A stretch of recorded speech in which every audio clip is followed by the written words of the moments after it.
100 জন পীরের কাছে যদি আপনি যান 50% পীর সে নিজে কোরআন পড়তে জানে না। কথা বলেন ঠিক কিনা? তাই আপনার পীর যদি কোরআন নিজেই পড়তে না জানে, সেই যদি কোরআন না জানে, আপনাকে কি জানাবে? আপনাকে কি জানাবে? এজন্য হাইরে কপাল মন্দ, চোখ থাকিতে অন্ধ, অন্ধ লোকের কাছে সাহায্যের জন্য যাওয়া যাবে না। কোরআন আছে, চোখ আছে, চোখ দিয়ে কোরআন দেখেন, কোরআন শেখেন, কোরআন বুঝেন, তাহলেই এই কোরআন আপনাকে হেদায়াত দিবে। কোরআনের ছায়াতলে যখন আপনি আসবেন, এই কোরআনের ছায়াতলে আসার কারণে দুনিয়ায় শান্তি, পরকালে মুক্তি যিনি দিবেন তিনি কে? আমাদের সমাজের মধ্যে, আমাদের দেশের মধ্যে, বিশেষ করে চট্টগ্রামে পীর মুরিদি কম না বেশি? কথা বলে না, পীরের নামে বন্ডামি কম না বেশি? বেশি। এজন্য রাসূল বলেছেন, ওমান দা ইলাইহি হুদা ইলা সিরাতিল মুস্তাকিম। পীর মানে মুরব্বি। পীর মানে কি? পীর মানে মুরব্বি। যেই পীরের কাছে তুমি যাইবা, ওই পীর যদি তোমাকে কোরআনের দাওয়াত দেয়, কোরআন অনুযায়ী দাওয়াত দেয়, হাদিস অনুযায়ী দাওয়াত দেয়, তাহলে তার দাওয়াতটাকে গ্রহণ করবা।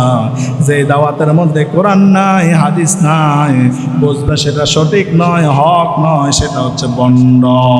সেটা কি? সেটা হচ্ছে বন্ড। আর ওই পীর মুর্শিদের কাছে গিয়ে, মাজারে গিয়ে বলে, ও দয়াল বাবারে দয়া করো আমারে। জোরে বলুন নাউজুবিল্লাহ। এটা কি বলা যাবে? বলতে হবে, দয়াল আল্লাহ রে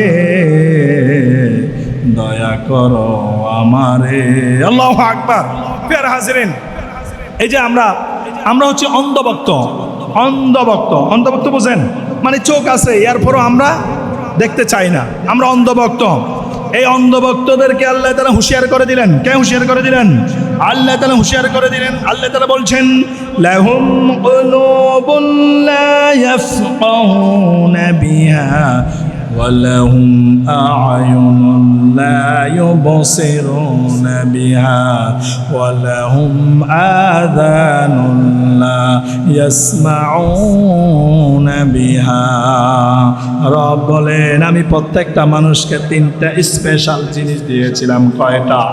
3টা স্পেশাল জিনিস দিয়েছিলাম। 1 নম্বর, আমি প্রত্যেককে হার্ট দিয়েছি, কলব দিয়েছি, অন্তর দিয়েছি। এই হার্ট, কলব, অন্তর দিয়ে উপলব্ধি করার জন্য। আমি প্রত্যেককে চোখ দিয়েছিলাম, চোখ দিয়ে দেখার জন্য। আমি কান দিয়েছিলাম শোনার জন্য। কিন্তু যারা চোখ থাকতেও দেখে না, কান থাকতেও শোনে না, চোখ দিয়ে আমার কোরআন দেখে না, চোখ দিয়ে হাদিস দেখে না, চোখ দিয়ে ভালোটা দেখে না, কান দিয়ে কোরআন হাদিস শোনে না, বন্ডামিগুলা দেখে, আর বন্ডামিগুলা শুনে বন্ডদের পিছনে যায়। আল্লাহ বলেন, ওই বন্ডদেরকে জাহান্নামে নিক্ষেপ করব, সাথে তাদেরকে যারা অনুসরণ করেছিল তাদেরকেও জাহান্নামে নিক্ষেপ করব। জোরে বলুন নাউজুবিল্লাহ। ফের হাজিরিন, আপনি দেখবেন 100টা পীর, 100 জন পীরের কাছে যদি আপনি যান, 50% পীর সে নিজে কোরআন পড়তে জানে না। কথা বলেন ঠিক কিনা? তাই আপনার পীর যদি কোরআন নিজেই পড়তে না জানে, সেই যদি কোরআন না জানে, আপনাকে কি জানাবে? আপনাকে কি জানাবে? এজন্য হাইরে কপাল মন্দ, চোখ থাকিতে অন্ধ, অন্ধ লোকের কাছে সাহায্যের জন্য যাওয়া যাবে না। কোরআন আছে, চোখ আছে, চোখ দিয়ে কোরআন দেখেন, কোরআন শেখেন, কোরআন বুঝেন, তাহলেই এই কোরআন আপনাকে হেদায়াত দিবে। কোরআনের ছায়াতলে যখন আপনি আসবেন, এই কোরআনের ছায়াতলে আসার কারণে দুনিয়ায় শান্তি, পরকালে মুক্তি যিনি দিবেন তিনি কে?